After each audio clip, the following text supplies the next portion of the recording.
the great Robert Spencer, Jihad Watch. All right, Robert. It seems like, I want to give you a scenario. I want you to answer this for me. If someone were to walk up to you with bombs strapped all around his body and said, "I'm an Islamic jihadist," and if he had the name Islamic jihadist tattooed on his forehead and was holding a sign that says Islamic jihadist, he blows up himself, but before that he goes, "Allahu Akbar." But then when you report it back to the news, you're called an Islamophobe for saying that he is an Islamic jihadist. What kind of world are we living in right now?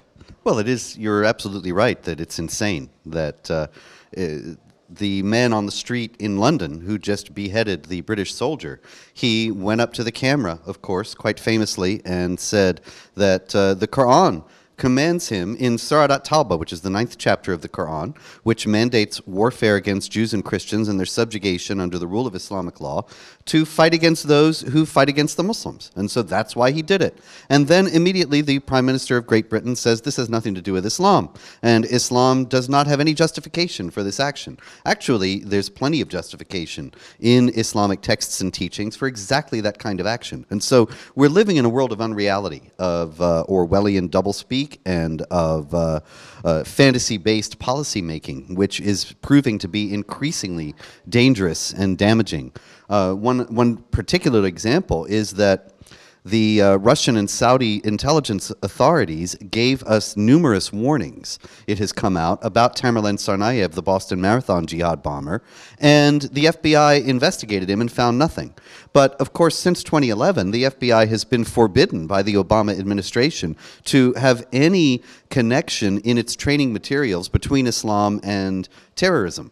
And so they probably got these warnings from the Russians and the Saudis, and they didn't know how to understand them. Is this naive or is this diabolical? It's willful blindness. It's willful ignorance. It was Muslim Brotherhood organizations, 57 organizations, including the leading Muslim Brotherhood groups in the United States, like the Council on American Islamic Relations, the Islamic Society of North America, and so on, who demanded that the FBI cleanse its training materials of any mention of Islam and jihad in connection with terrorism. And John Brennan, who was then the chief of counterterror operations, immediately wrote a letter back saying he would comply. And not only would he comply, but that agents who had been trained under this material, trained by people like me, would be retrained so that they would forget anything they knew about jihad and terrorism. Retrained, you mean reconditioned, yeah. Brainwashed? Re-educated, like in Mao's China.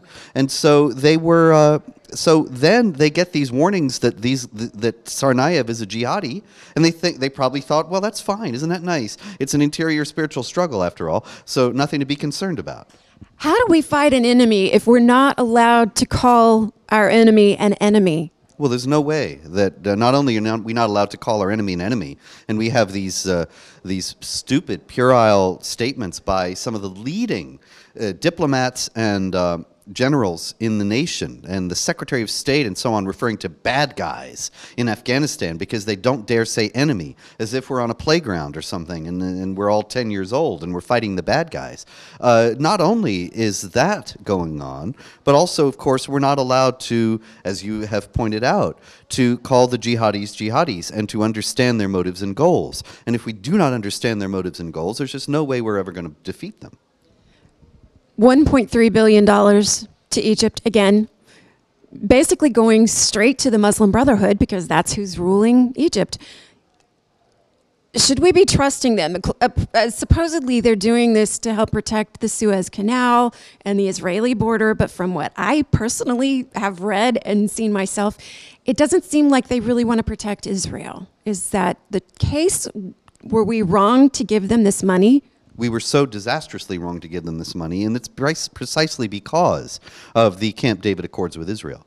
Because the aid to Egypt is conditioned upon their keeping the peace with Israel. But if the Obama administration shows its willingness, as it did in giving this money, to waive human rights conditions to give the money to Egypt, and also How can they do that? What kind of justifiable reason would they have to do that? well, probably it's the kind of things that you outline, that they say that it has to do with security. John Kerry referred to overriding national security interests. But the thing is that they're already showing, they're giving a signal that they will remove conditions in order to fund this Egyptian government. And the Muslim Brotherhood government is there. Make no mistake, the Muslim Brotherhood government enjoys widespread support in Egypt because they think it's going to go to war with Israel. Because most of the Egyptians want war with Israel, because they've been conditioned by decades and centuries of jihadi preaching to hate Jews, and they hate the Camp David Accords.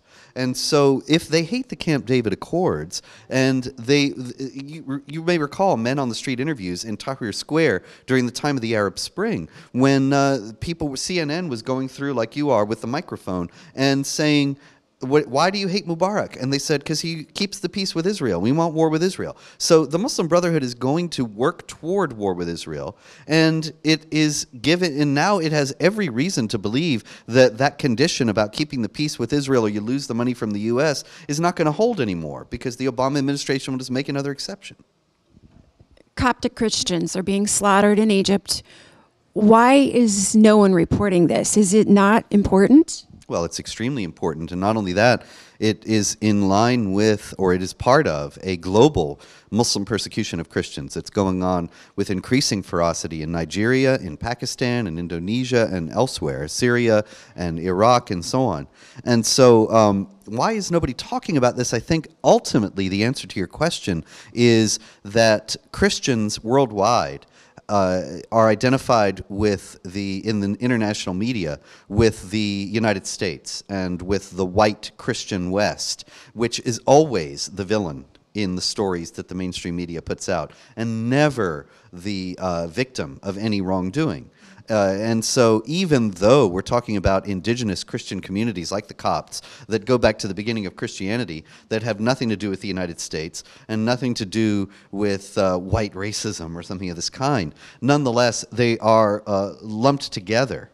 And it just doesn't fit the mainstream media paradigm for them to be victimized. So what do we do? You need to fix this. Okay, I'll get right on it. We have to sound the alarm. We have to keep telling the truth in every place that we can, in all the fora that we have available to us. And the truth, I think, has a particular power. This is one of the reasons why they hate and fear us so much in the mainstream, because they know that they're lying, and they know that they are papering over all these manifest, obvious truths, and so they have to keep yelling and keep shouting us down, because all we have to do is tell the truth, and it will immediately have a resonance with people that none of their propaganda ever has. And so ultimately, I'm confident that if we keep going, this is going to break.